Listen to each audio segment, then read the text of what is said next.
ورحمة الله وبركاته.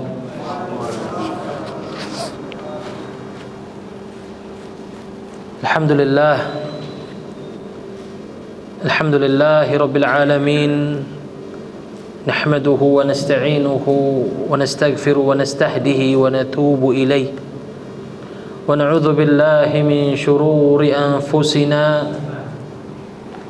وسيئات أعمالنا، من يهده الله فلا مضل له ومن يضلل فلن تجد له وليا مرشدا. أشهد أن لا إله إلا الله وحده لا شريك له، وأشهد أن محمدا عبده ورسوله. اللهم صل وسلم وبارك على نبينا محمد وعلى آله وصحبه ومن تبعهم بإحسان إلى يوم الدين. يقول ربنا تبارك وتعالى: يا أيها الذين آمنوا اتقوا الله وقولوا قولا سديدا يصلح لكم أعمالكم ويغفر لكم ذنوبكم ومن يطع الله ورسوله فقد فاز فوزا عظيما. أما بعد، فإن خير الكلام كلام الله، وخير الهدي هدي نبينا محمد صلى الله عليه وسلم، وشر الأمور محدثاتها، فإن كل محدثات في الدين بدعة. أما بعد، Alhamdulillah Rabbil Alamin, atas segala nikmat yang Allah karuniakan kepada kita di malam hari ini, di tengah lebatnya hujan yang mengguyur ibu kota Indonesia, Jakarta. Alhamdulillah, Allah Tabaraka wa Ta'ala memilih kita, menakdirkan kita untuk menjadi hamba-hamba Allah yang terpilih, hamba-hamba Allah yang meluangkan waktunya untuk berthalabul ilmi, menempuh jalan orang-orang yang mendapatkan petunjuk. Semoga harapannya kajian kita di malam hari ini sesuai dengan judul kitab ini, Mukhtasar Minhajil Qasidin, yaitu jalan orang yang mendapatkan petunjuk Allah Tabaraka wa Ta'ala. Allahumma amin ya Rabb. Suara saya kedengeran? Kok kayak hilang-hilang ya, atau kuping saya yang masalah ini? Ala kulli hal.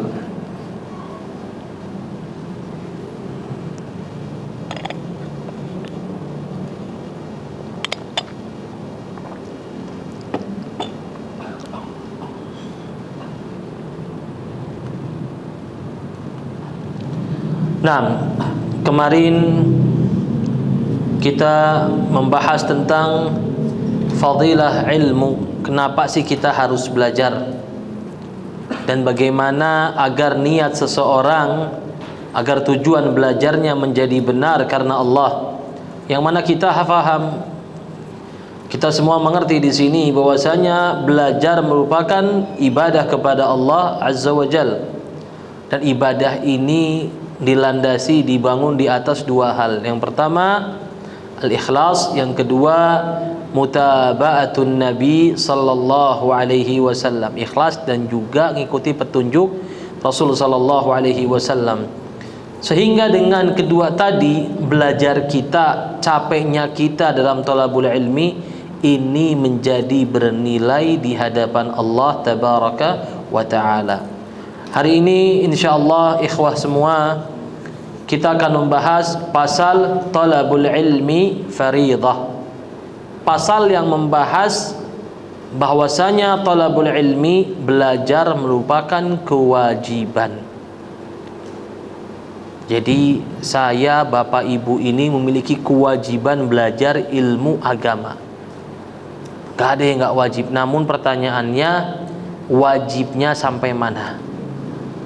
Nah, Waqad ruwiya an Anas bin Malik radhiyallahu ta'ala anhu, dan diriwayatkan dari Anas bin Malik radhiyallahu ta'ala anhu, anin Nabi sallallahu alaihi wasallam, dari Nabi sallallahu alaihi wasallam, annahu qala talabul ilmi fariidatun ala kulli muslim. Belajar ilmu agama adalah kewajiban bagi setiap muslim. Hadis ini diriwayatkan oleh Al-Imam Ahmad. Qala al-musannif rahimahullahu ta'ala, penulis ini Ibnu Qudamah mengatakan, menjelaskan tentang hadis ini. Ikhtalafan nasu fi dzalik. Para a'immah, para ulama berselisih faham tentang makna ilmu yang wajib untuk dipelajari. Faqala al-fuqaha, maka para ahli fikih, ahli hukum Islam mengatakan, huwa ilmul fiqhi, yang wajib dipelajari oleh seseorang adalah ilmu fikih. Idz bihi yu'raful halal wal haram, yang mana dengan orang mengerti ilmu fikih, dia akan memahami hukum yang halal dan juga yang haram. Karena kita faham dalam kehidupan kita ini, kita nggak lepas dari dua hal, halal atau haram. Makanya orang wajib belajar fikih biar nggak salah. Dan fikih ini luas ya, fikih ini luas dari tata cara ibadah sampai membahas masalah makanan, masalah keuangan, masalah rumah tangga, sampai masalah pemerintahan. Ini harus dipelajari. Wa qala al-mufassirun wal muhaddithun, dan para ahli tafsir serta ahli hadis mengatakan, huwa ilmul kitabi was sunnah, yang wajib dipelajari adalah Al-Qur'an dan sunnah Rasul sallallahu alaihi wasallam. Perlu diperhatikan di sini, makna sunnah di sini bukan sunnah dalam pengertian fikih. Kayak kita bilang puasa sunnah, kalau dikerjakan dapat pahala, ditinggalkan tidak mengapa. Makna sunnah di sini artinya adalah ma udhifa ilan nabi sallallahu alaihi wasallam, segala hal yang dinisbatkan. Sunnah itu menurut pengertian yang lebih luas adalah semua hal yang dinisbatkan kepada Rasul sallallahu alaihi wasallam. Apa saja itu? Min qaulin, baik berupa ucapan, au fi'lin, atau perbuatan, au takrir, atau persetujuan atas suatu perbuatan yang dilakukan oleh para sahabat Rasulullah yang dikerjakan tidak di hadapan Rasulullah. Nanti kita kasih contoh ya tadi. Dan muhaditsun menambahkan, atau akhlaknya Rasulullah sallallahu alaihi wasallam. Ya, dilihat akhlaknya Rasulullah sallallahu alaihi wasallam.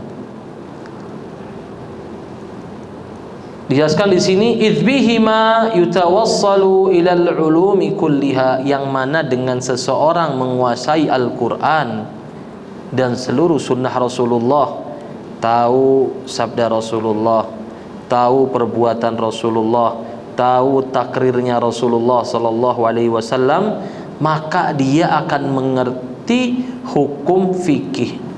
Semua permasalahan dia bakal faham. Wa qalat as-sufiyah, maksudnya sufiyah di sini adalah orang yang dulu fokus ibadah.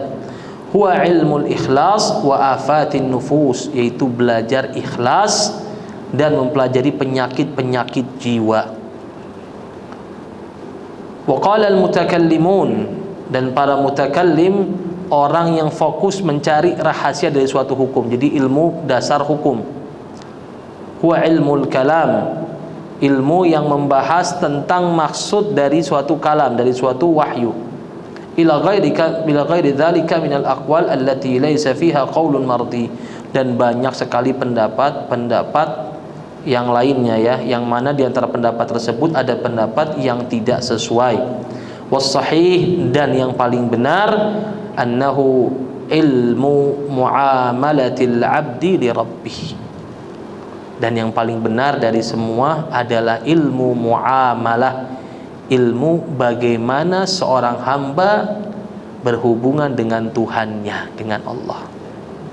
Kenapa ini yang paling sahih di antara semua? Tadi kita lihat ilmu fikih, benar nggak? Ilmu halal haram, betul. Kemudian muhaddithun, mufassirun mengatakan ilmu Quran, hadis Nabi SAW, betul, betul. Kemudian para ahli ibadah yang fokus memperbaiki ibadah mengatakan adalah ikhlas dan mempelajari penyakit-penyakit hati, betul nggak ini? Betul. Namun subhanallah, manusia masing-masing memiliki keterbatasan dan kecenderungannya masing-masing. Enggak semua orang sama Allah ditakdirkan menjadi orang yang ahli dalam bidang Al-Quran. Hafal 30 juz bisa dihitung pakai jari, apalagi punya sanadnya. Hafal hadis Nabi SAW,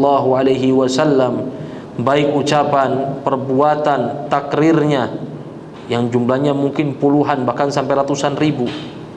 Enggak semua orang Allah takdirkan memiliki kemampuan tersebut. Kemudian enggak cuma dihafalkan, difahami sebagaimana para fuqaha. Para fuqaha ini orang yang fokus mempelajari pemahaman dari Quran dan sunnah Rasulullah SAW, yang bersambung dengan para tabi'in, ya, kepada para tabi'in, naik ke tabi'in, naik ke sahabat Rasulullah, naik ke Rasulullah SAW. Dan ini juga bukan hal yang mudah. Membersihkan hati bagus, mempelajari ikhlas bagus. Makanya disebutkan semuanya dikumpulkan. Pokoknya intinya bagaimana seseorang bisa menjadi hamba Allah yang baik. Bagaimana seseorang tahu haknya Allah yang paling utama, yaitu apa? Tauhid.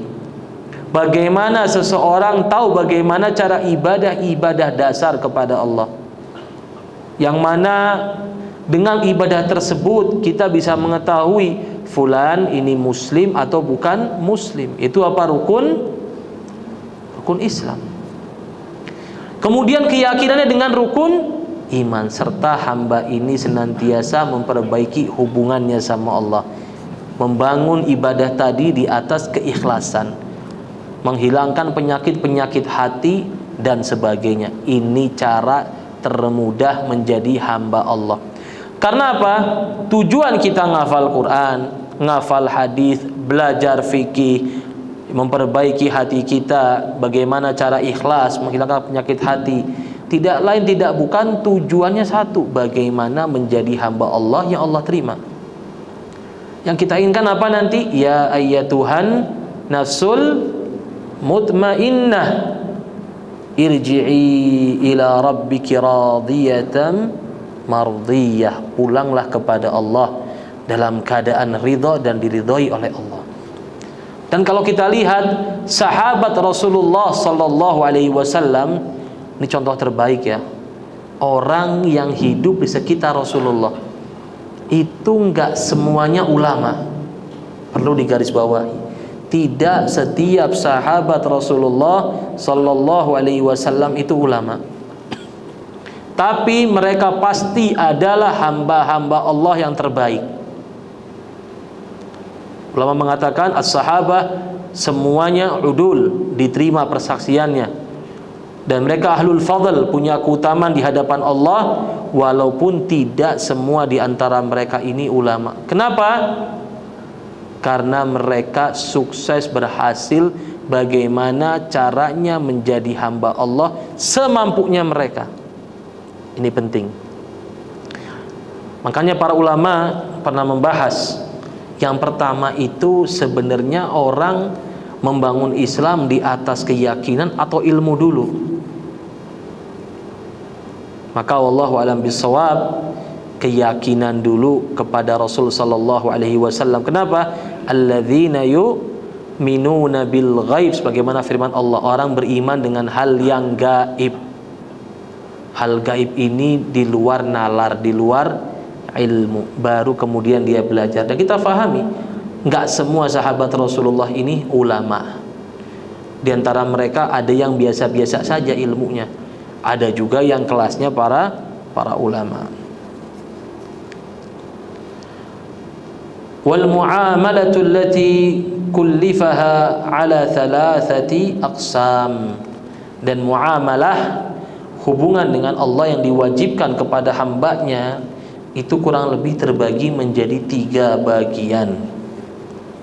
Yang pertama adalah i'tiqad, keyakinan, wa fi'lu, kemudian melakukan perbuatan, dan yang terakhir wa tarku, meninggalkan. Fa idza balagha as-sabi fa awwalu wajibin alaihi ta'allumu kalimatay syahadah wa fahmi ma'naha wa illam yasul dzalika bin nadhari wad dalil. Maka apabila seorang anak telah sampai pada waktu bulugh, ya, sinnal bulugh, usia balik, maka yang pertama kali wajib bagi dia adalah mempelajari la ilaha illallah dan maknanya, walaupun dia mempelajarinya tidak sampai mengerti dalilnya.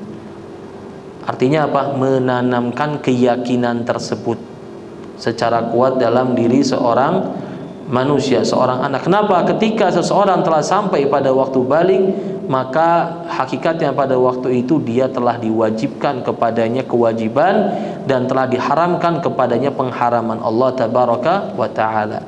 Jadi kalau dia melanggar atau dia berbuat suatu kebaikan sama orang dewasa, hitungannya sudah sama. Lianna Nabi sallallahu alaihi wasallam iktafa min ajlafil Arab bitasdiq min ghairi ta'allumid dalil. Fadzalika fardul waqti. Karena dahulu kala Rasulullah sallallahu alaihi wasallam mencukupkan dari orang-orang Arab, orang-orang pendatang, orang-orang Badui yang datang ke Madinah, ketika masuk Islam cukup percaya saja tanpa mempelajari dalilnya. Apa dalilnya? Gak ditanya dulu dalilnya. Fadzalika fardul waqti, dan itulah kewajiban di waktu itu. Nah, kita lihat ya, para sahabat ridwanullah alaihim ajma'in waktu itu banyak sekali diantara mereka masuk Islam modalnya satu, syahadah la ilaha illallah. Terus bagaimana nanti selanjutnya? Selanjutnya suruh belajar. Yang penting syahadat dulu, diyakini dengan hati, maka cukup dikatakan sebagai seorang muslim. Kecuali, ini penting, melanggar larangan Allah yang mana mewajibkan dia untuk mendapatkan hukuman.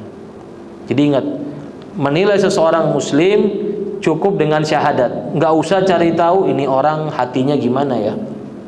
Memang hati penting, tapi diantara kita tidak ada yang bisa melihat isi hati seseorang.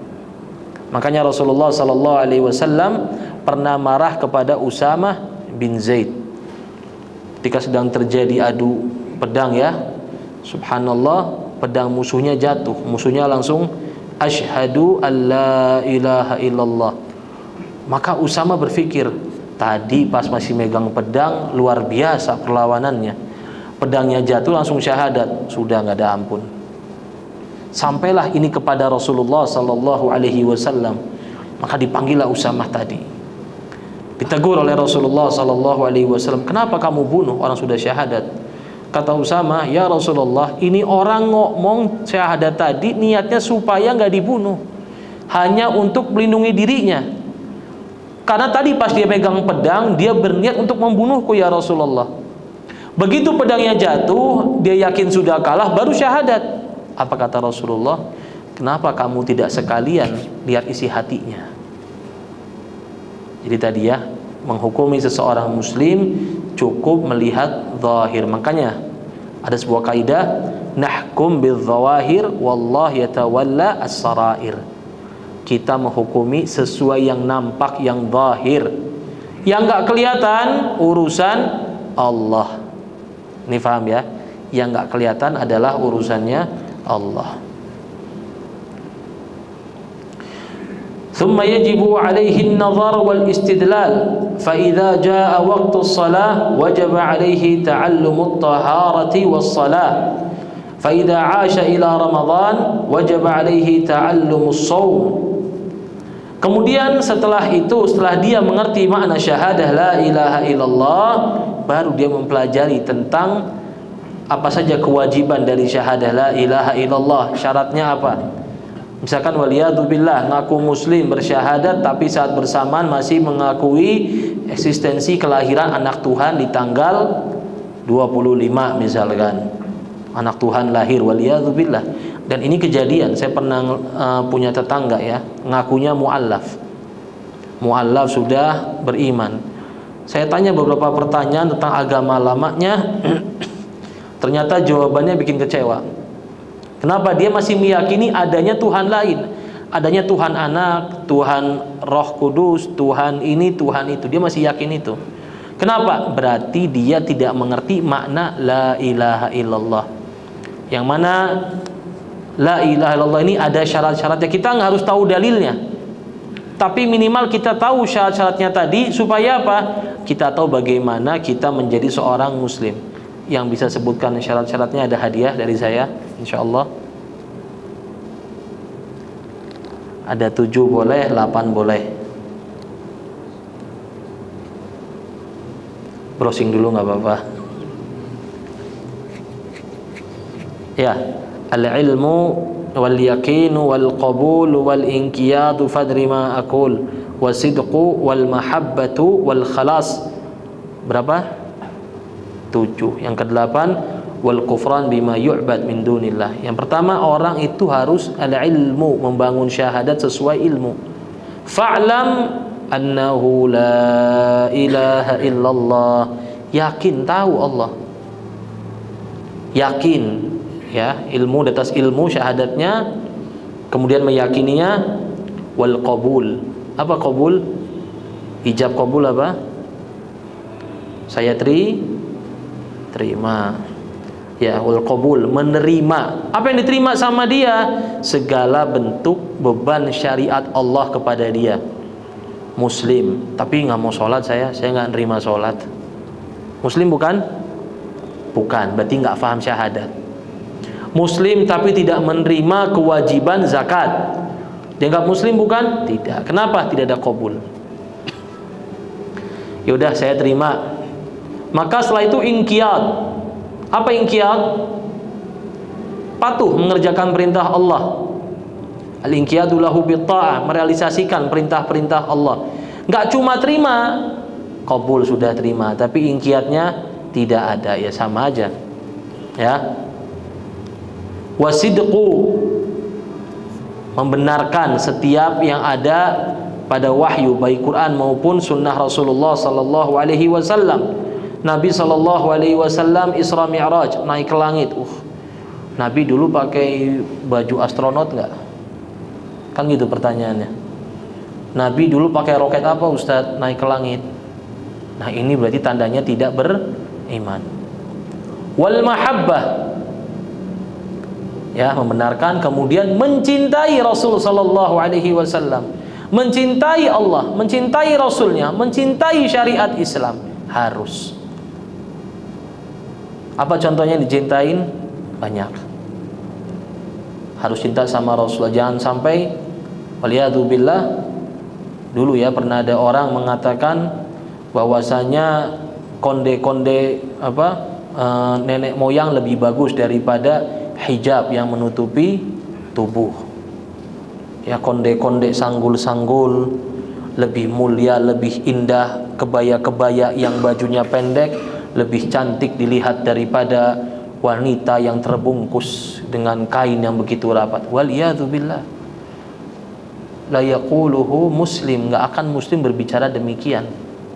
Kenapa? Allah tabaraka wa taala berfirman, dzalika bi annahum karihu ma nazzalallahu fa ahbatallahu a'malahum. Hal demikian dikarenakan mereka membenci apa-apa yang Allah turunkan berupa kewajiban maupun larangan, maka gugurlah amalan-amalan mereka.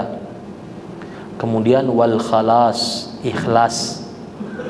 Jadi tadi ilmunya, yakinnya semua dibangun di atas keikhlasan, benar-benar karena Allah.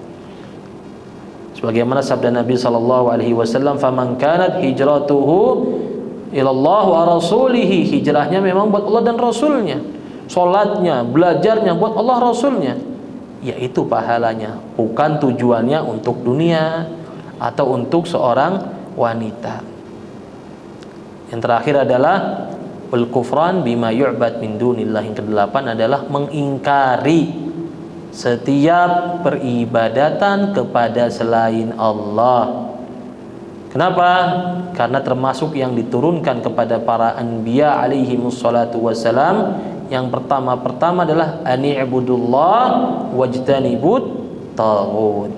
Beribadahlah hanya kepada Allah dan jauhilah taghut. Dan kita juga faham penggalan la ilaha.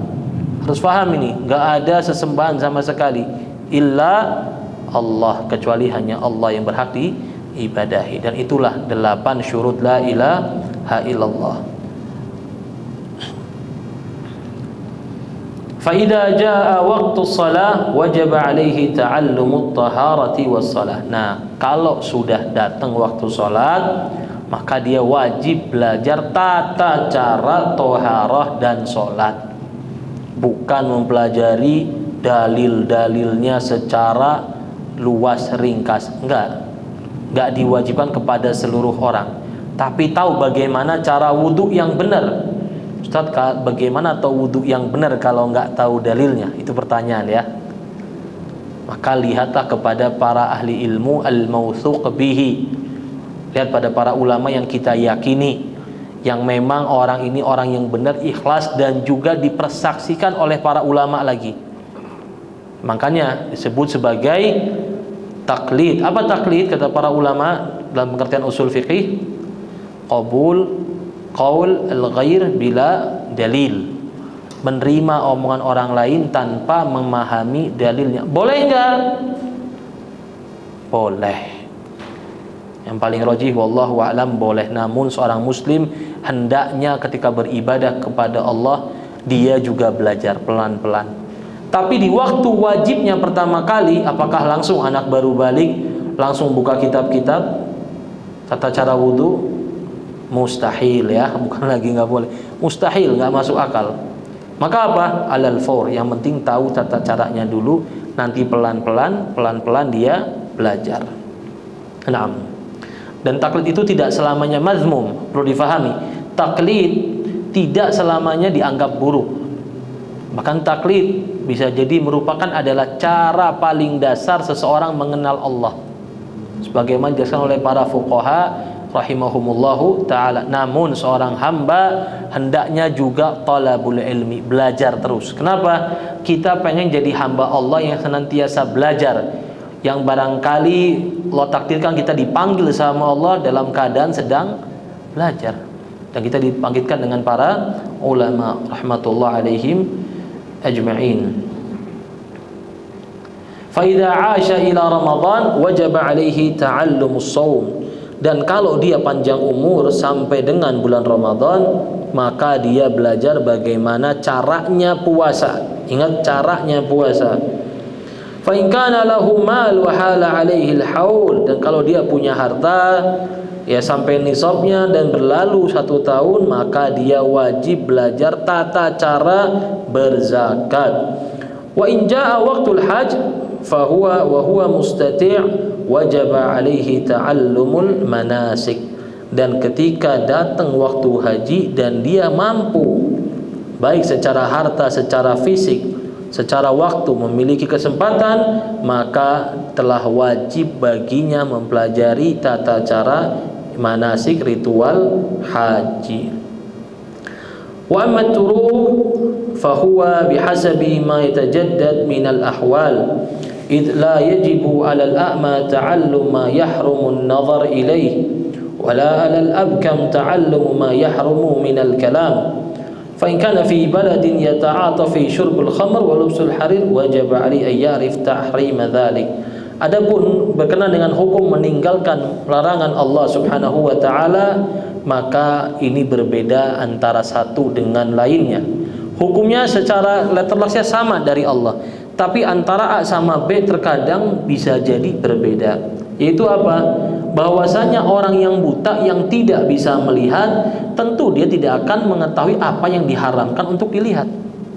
Kenapa? Dia nggak bisa ngelihat, dia nggak tahu apa yang diharamkan oleh Allah baginya untuk dilihat. Kenapa? Dia tidak punya nikmat penglihatan. Wala 'alal abkam ta'allum ma yahrum minal kalam, dan orang yang bisu pun tidak mengetahui itu apa yang Allah haramkan dari berbicara. Kenapa? Dia pertama nggak bisa dengar dan dia tidak bisa berbicara, sehingga dia tidak mungkin mengetahui keharaman apa yang dilarang untuk diucapkan. Fa in kana fi baladin yata'ata fihi syurbul khamr wa lubsul harir, dan apabila di suatu negeri terjadi transaksi jual beli minuman keras serta banyak orang yang menggunakan harir, kain sutra, maka dia diwajibkan untuk mengetahui keharaman hal tersebut. Jadi artinya apa? Kita harus tahu masalah babu turuk seperti ini, hal-hal yang Allah perintahkan untuk dilarang. Kita harus tahu ini berkaitan dengan diri kita secara personal atau berkaitan dengan secara umum. Karena tentu misalkan masalah hal yang diharamkan untuk dilihat, kitanya nggak bisa ngelihat, maka hal itu tidak berpengaruh untuk kita. Adapun tadi syurbul khamr, minum-minuman keras dan semisalnya, ini fasadnya secara umum, secara luas, maka semua orang baik yang dia ngelihat, dia nggak ngelihat harus tahu perkara ini. Wa amal i'tiqadat fayajibu ilmuha bihasabil khawatir fa in khatara lahu syak fil ma'ani allati tadulu 'alayha kalimat asy-syahadah wajaba 'alaihi ta'allumu ma yasilu bihi ila izalati syak. Adapun berkenaan tentang i'tiqadat, yaitu hal-hal yang bersifat akidah, keyakinan, maka seseorang belajar ketika dia merasakan adanya keraguan, adanya syubhat. Ini hukum asalnya, kita ngerti tauhid sebenarnya sudah cukup belum buat kita tahu Allah ini Rabb, harus ikutin Rasulullah sallallahu alaihi wasallam, Allah Maha Pencipta, Allah wajib disembah, Allah punya sifat. Cukup nggak sebenarnya? Cukup sebenarnya. Sebagaimana rukun iman sebenarnya cukup. Nah, ketika masuk syubhat-syubhat misalkan, tapi katanya Allah seperti ini ya, oh enggak, Allah enggak seperti itu, yang A ngomong ini, yang B ngomong ini, maka saat terdapat dalam diri kita keraguan-keraguan, kebingungan-kebingungan, maka waktu itu kita mulai diwajibkan mempelajari ilmunya. Kenapa? Kenapa sebelumnya tidak diwajibkan, sekarang jadi wajib? Karena sebelumnya kita sudah bisa menjaga agama kita dengan cukup yakin. Ketika masuknya syubhat, maka nggak cukup nih untuk menjaga agama kita. Perlu ilmu untuk menjaga tadi. Karena diantara fungsi ilmu adalah menjaga yang hak. Makanya kalau kita lihat di zaman sahabat Rasulullah Sallallahu Alaihi Wasallam itu nggak ada kitab-kitab berkenaan, kitab-kitab akidah, nggak ada. Kitab tentang ilmu ini nggak ada. Kenapa? Semuanya yakin sudah benar. Kenapa? Dibimbing langsung oleh Rasulullah Sallallahu Alaihi Wasallam. Makanya disebutkan, pernah seorang ulama mengatakan ilmu itu sebenarnya dulu sedikit. Apa maksudnya? Ilmu tadi yakin sama Allah, ngikutin perintah Allah dan Rasulnya, dikerjakan, itu sudah ilmu. Kemudian diperbanyak oleh orang-orang bodoh. Apakah maksudnya ulama nulis? Bukan. Karena banyak orang-orang bodoh masalah agama, bikin syubhat, bikin hal aneh-aneh, sehingga mau nggak mau para ulama ini harus menjawab syubhat-syubhat tersebut. Sehingga yang sebelumnya ilmu segini jadi segini. Contoh paling gampang, kita tahu kitab Al-Arba'in An-Nawawiyah, tebel apa tipis? Tipis. Zaman dulu nggak ada syuruhnya. Ya, mulai dibuat syuruhnya, lama-lama makin tebel, makin tebel, makin tebel.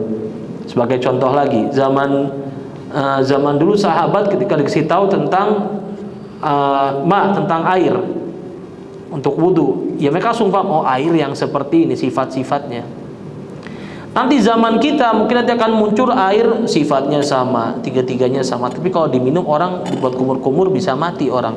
Akhirnya apa? Mau nggak mau ulama nanti nambahin lagi syarat keempat. Kenapa? Ada perubahan pada suatu zaman. Airnya nggak berubah, tapi pemahaman orang-orangnya yang menjadi tidak faham. Sebagaimana Bani Israel, innallaha ya'murukum an tadhbahu baqarah. Allah nyuruh kalian menyembelih sapi. Sebenarnya gampang nggak perintahnya? Gampang, dipersulit sendiri. Sapi yang bagaimana? Warnanya apa? Seperti apa? Itulah maksudnya ilmu itu asalnya sedikit, diperbanyak oleh orang-orang bodoh.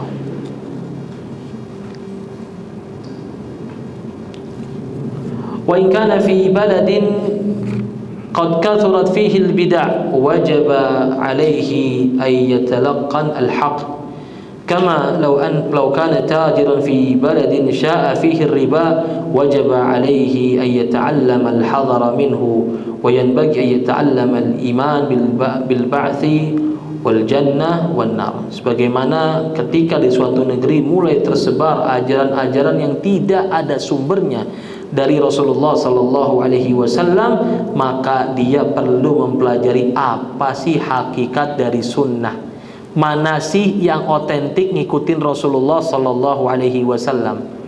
Jadi wajib kapan? Tadi intinya apa? Ketika orang mulai bingung, banyak gambaran-gambaran yang sebelumnya dia sudah pokoknya ini perintahnya yang saya tahu, tiba-tiba ada referensi-referensi nggak jelas, masukan-masukan nggak jelas, maka untuk melindungi agamanya wajib buat dia untuk belajar. Sebagaimana tadi juga para pedagang ketika tersebar di negerinya riba, maka dia harus tahu tentang perkara riba.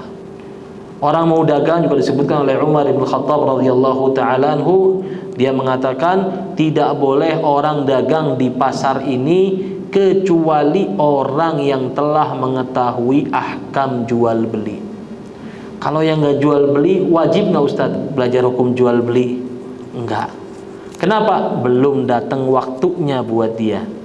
Kalau belajar, bagus. Tapi kalau untuk dia mengetahui semua, saat itu dia bukan pedagang, dia orang kerja, ya nggak wajib. Karena tadi yang kita harus pahami bahwasanya perintah Allah yang paling wajib, yang dasar-dasar adalah yang tertera dalam rukun Islam dan rukun iman. Selebihnya disesuaikan dengan waktunya. Oh dia nggak dagang, ya dia nggak perlu belajar tentang babul ariyah, babul hiwalah, bab ini, bab ini, bab ini. Kenapa? Nggak kepake. Tapi kapan dia komitmen dia mau dagang, maka dia sudah wajib untuk mempelajari hukum berkenaan tentang jual beli. Naam. فبان بما ذكرنا أن المراد بطلب العلم الذي هو فرض عين ما يتعين وجوبه على الشخص. Maka sebagaimana kita jelaskan tadi, yang dimaksud dengan kewajiban talabul ilmi yaitu fardu ain adalah yang telah jelas kewajibannya pada satu orang. Jadi mau nggak mau nih dia nih harus melalui hal tersebut. Karena sholat fardu ain, fardu kifayah. Sholat 5 waktu fardu apa? Fardu ain. Jadi nggak bisa sholat saya diwakilkan sholatnya. Maka sholat, puasa dia harus tahu tata caranya. Ingat tata caranya dulu, kemudian baru dia naik mempelajari dalilnya. Fa amma fardul kifayah fa huwa ilmun la yustaghna anhu fi kiwami umurid dunya. Dan fardu kifayah adalah ilmu yang mana tidak bisa kita lepas dari ilmu tersebut untuk keselarasan hal-hal yang berkaitan dengan dunia. Bahkan saya tambahkan, nggak cuma dunia, masalah akhirat juga ya. Di antara contoh di sini disebutkan oleh Imam Ibnu Qudamah Khatib sebagaimana ilmu kedokteran. Idh huwa daruri fi hajati baqail abdan ala sihhah. Yang mana ilmu kedokteran merupakan hal darurat yang harus dikuasai oleh segelintir kaum muslimin supaya apa? Untuk menjaga kesehatan tubuh. Wal hisab, serta ilmu hitungan. Fa innahu daruri fi qismatil mawarith wal wasaya wa ghairiha. dan sebagaimana ilmu matematika, ilmu hitung, karena itu ilmu yang sangat dibutuhkan untuk seseorang membagi warisan. Maka saya bilang tadi, nggak cuma masalah dunia, masalah akhirat juga kadang dipakai ilmu-ilmu umum ini. Di antaranya apa? Ilmu matematika. Untuk apa? Di sini contohnya membagi warisan, wal wasaya wa ghairiha, dan juga wasiat-wasiat dan selainnya. فهذه العلوم لو خلى البلد عمن يقوم بها حرج أهل البلد وإذا قام بها واحد كفى وسقط الفرض عن الباقٍ. Dan ilmu-ilmu ini apabila seluruh penghuni suatu negeri tidak ada yang menguasai ilmu ini, maka semuanya berdosa. Subhanallah, di sini gak ada yang ngerti masalah matematika, apalagi faraid. Matematika dasar aja nggak tahu, waliyadzubillah. Ketika ada yang meninggal, maka dibaginya tidak sesuai dengan syariat Rasulullah Sallallahu Alaihi Wasallam. Maka dosa nggak semuanya? Dosa.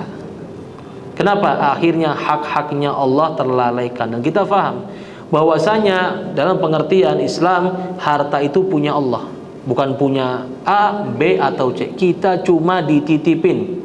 Maka kapan seseorang itu meninggal, kepemilikan harta kembali kepada Allah. Makanya Allah bilang, yusikumullahu fi auladikum lidzakari mithlu hadzil unthayain. Kata Allah, Allah berikan wasiat, subhanallah, pada kalian terhadap anak-anak kalian. Laki-laki dapat 2 bagian, perempuan. Bahkan di akhir Allah sebutkan wa tilka hududullah. Di awal dibuka itu wasiatnya Allah, artinya penting. Di akhir Allah tutup dengan hududullah. Ini batasan-batasan Allah. Jangan ada yang berani melanggar. Yang berani melanggar telah menzalimi dirinya sendiri. Artinya apa? Berbuat dosa besar. Subhanallah. Jadi matematika penting nggak? Penting. Tapi semua wajib nggak belajar?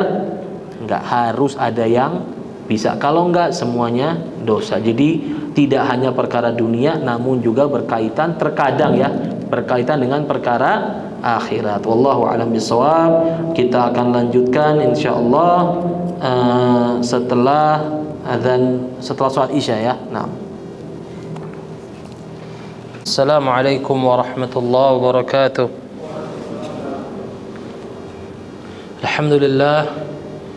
Alhamdulillahirabbil alamin, wassalatu wassalamu ala asyrafil anbiya wal mursalin Nabina Muhammadin wa ala alihi wa sahbihi ajma'in, amma ba'd. Nah, mungkin ada pertanyaan ya.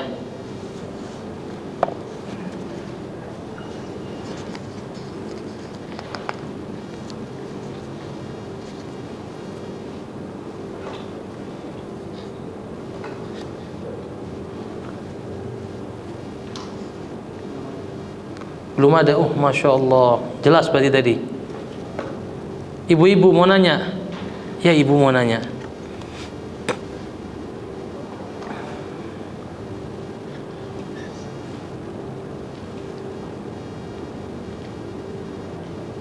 Saking gampangnya nggak ada yang nanya ya.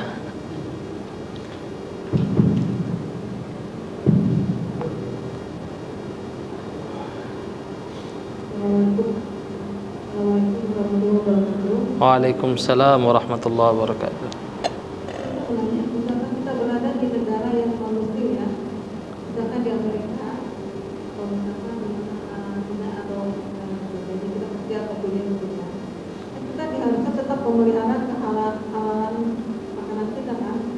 Sementara kita harus makan bergizi juga kan, ayam, atau daging, sapi gitu. Terus kan mereka menyembelihnya betul-betul pakai bismillah.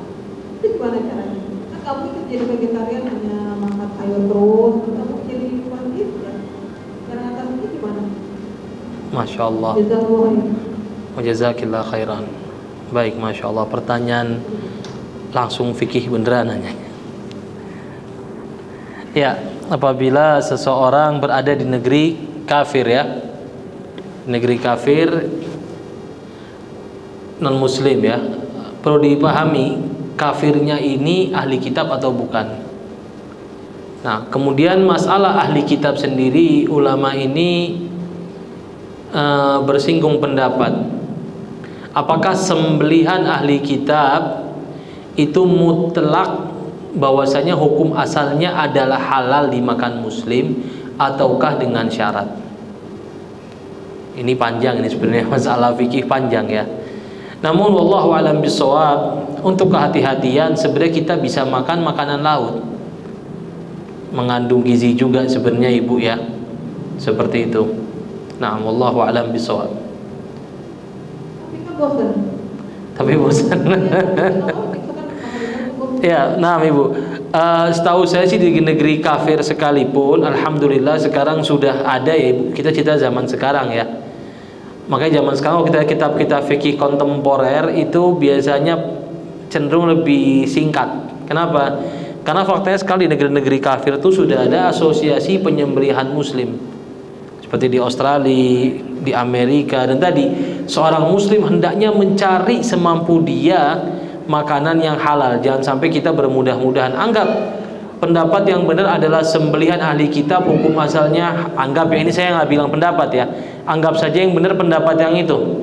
Sebagaimana hukum asal sembelihan seorang muslim yang lupa baca basmalah, bukan sengaja. Kita bedakan ya, lupa dan sengaja itu beda secara hukum. Tapi tentu sebagai seorang muslim kita tidak lantas bermudah-mudahan kita.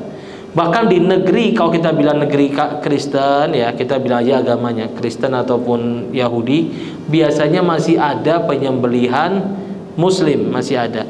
Jangan di negeri Kristen atau negeri Yahudi, negeri Jepang sekalipun yang orangnya rata-rata tidak beragama atau beragama bukan ahli kitab, itu sudah ada asosiasi untuk penyembelihan halal, alhamdulillah.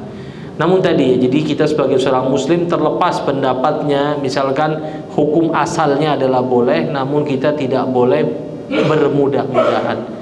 Muslim, sebagaimana sabda Nabi sallallahu alaihi wasallam, beliau bersabda bahwasanya seorang la yakunu minal muttaqin hatta yada'a ma laysa bihi ba's hadaran lima bihi ba's. Tidak bisa seseorang sampai derajat orang-orang yang bertakwa sampai dia meninggalkan suatu hal yang bisa jadi sebenarnya boleh. Kenapa? Sebagai upaya kehati-hatian terjerumus kepada hal yang Allah haramkan.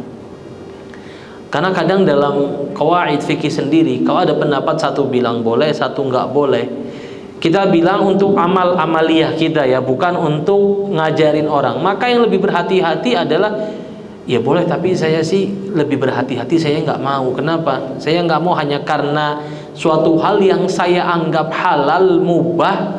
Dan tadi kita kan nggak wajib makan daging sebenarnya. Hanya karena hal yang kita anggap boleh, waliyadzubillah, kita terjerumus kepada hal yang Allah haramkan. Jadi tadi kita lihat bagaimana para sahabat ridwanullah alaihim ajma'in. Abu Bakar As-Siddiq pernah dia merogoh-rogoh tenggorokannya. Kenapa? Dia ngerasa makan syubhat, dimuntahkan sama dia. Padahal sudah beres makannya, baru tahu kemudian sebenarnya ma'dzur. Tapi kenapa? Dia nggak ridho sampai pada titik dia muntahkan makanannya. Subhanallah, kita para sahabat. Makanya kita lihat orang zaman dulu kalau angkat tangan sama Allah, subhanallah, langsung dijawab sama Allah. Orang sekarang angkat tangan kok susah dijawab sama Allah. Kenapa? Orang dulu ngati-ngati banget langkahnya. Dia nggak ridho satu butir nasi pun masuk ke dalam perut dia, sedangkan dia ragu akan kehalalan nasi tersebut. Dia nggak akan terima hal tersebut bercampur dalam darahnya, bercampur menjadi dagingnya, atau dia kasih makan keturunannya. Makanya apa? Allah jaga dia. Minta sama Allah, Allah jawab. Kenapa? Dia telah meninggalkan kesenangan di dunia, Allah ganti dengan akhirat yang abadi.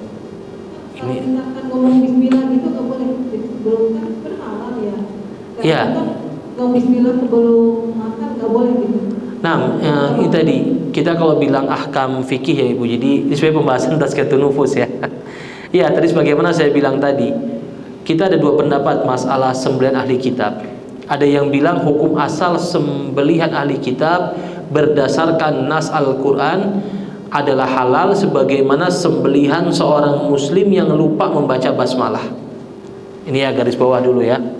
Sehingga tadi boleh kita baca basmalah misalkan, tapi alangkah baiknya sebagai seorang muslim tidak bermudah-mudahan dalam hal ini. Kenapa? Karena toh negeri yang akan dikunjungi itu juga ada daging-daging halal sebenarnya.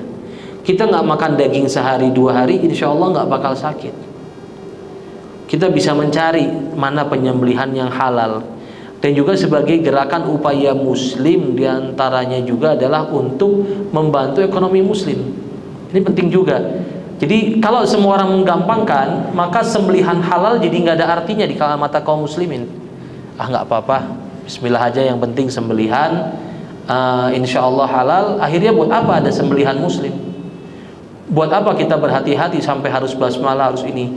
Dan perlu difahami, ada sebagian ulama mengatakan kalau ada sembelihan ahli kitab yang kita nggak tahu seperti apa dan sembelihan muslim, maka yang lebih utama dimakan dan jelas terbebas dari syubhat adalah sembelihan muslim. Dan kita nggak tahu ahli kitab sekarang apakah tahu masalah perkara najis, apakah kita nggak tahu apakah dia sambil minum minuman keras pas nyembelihnya, atau seperti apa kita kan nggak tahu.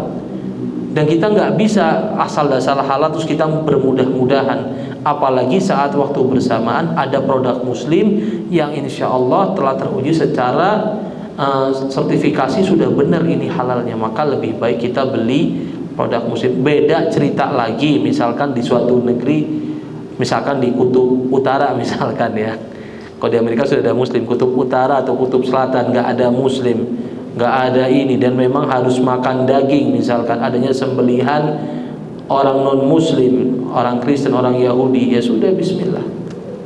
Jadi tadi masalah fikih seperti ini biasanya tuh seorang tuh nggak langsung bilang iya atau enggak, dilihat kondisi keadaannya. Jadi ada sesuai dengan waqi', dengan fakta realita di lapangannya, karena hukum ini bisa berbeda satu dengan lainnya sesuai dengan realitas. Bagaimana hukum misalkan anak muda yang baru menikah ketika Ramadan ya bermesra-mesra dengan istrinya dan juga orang tua, itu hukumnya bisa berbeda padahal kasusnya sama. Wallahu a'lam bishawab. Kenapa Ibu? Saya nggak paham gimana? Cina ya. Ya. Kalau gini, yang dalam Quran disebutkan itu hanya ahli kitab, hanya Kristen, hanya Yahudi. Selebihnya nggak boleh. Itu pun Kristen Yahudi pun kita harus ngati-ngati ketika di negeri Muslim sudah ada penyembelihan Muslim, maka yang afdol kita nggak makan sembelihannya. Kalau sembelihan orang-orang afal kita nggak usah bilang bangsanya ya, suatu negara misalkan nggak ada Muslimnya sama sekali, nggak ada Kristen, nggak ada Yahudi ya, makanya kita nggak makan sembelihannya. Kalau seandainya makan, ya tadi harus makan yang Muslim. Kalau nggak ada Ustaz, ya udah nggak usah makan ikan, sabar. Wah, insya Allah kalau kita tinggalkan suatu hal karena Allah akan ganti dengan yang lebih baik, kecuali nggak makan protein hewani sampai pada derajat dia sakit misalkan, nggak bisa pakai kapsul nggak bisa pakai multivitamin, harus makan daging sapi atau kambing obatnya misalkan. Kalau nggak makan dalam waktu sekian hari bisa terkena penyakit ini dan ini, ya maka hukum dia sebagaimana hukum darurat. Jadi jelas ya, dilihat dulu darurat ini ada kadarnya darurat. Beda orang nggak ada contoh. Kenapa antum makan sapi atau kambing? Darurat Ustaz. Kalau nggak makan lapar. Ini darurat bukan karena bisa diganti sama yang lain. Kenapa makan daging? Darurat. Kalau nggak makan daging misalkan waliyadzubillah badannya bisa tremor kena penyakit apa, misalkan ayan atau apa, misalkan obatnya hanya daging, hanya protein hewani, hewan darat misalkan kambing atau sapi, dan nggak ada yang jemleh Ustadz kecuali orang non muslimnya bukan ahli kitab Ustadz, bukan Kristen, bukan Yahudi, ya sudah makan secukupnya, bukan nyimpan di freezer ya, bukan di stok, makannya seperlunya. Wallahu a'lam bishawab. Wa iyyakum. Nah, ada pertanyaan lain?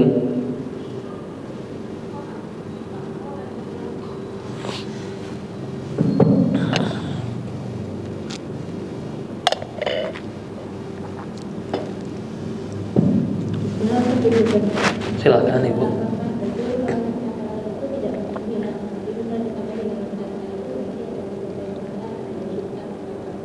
Saya nggak dengar ya.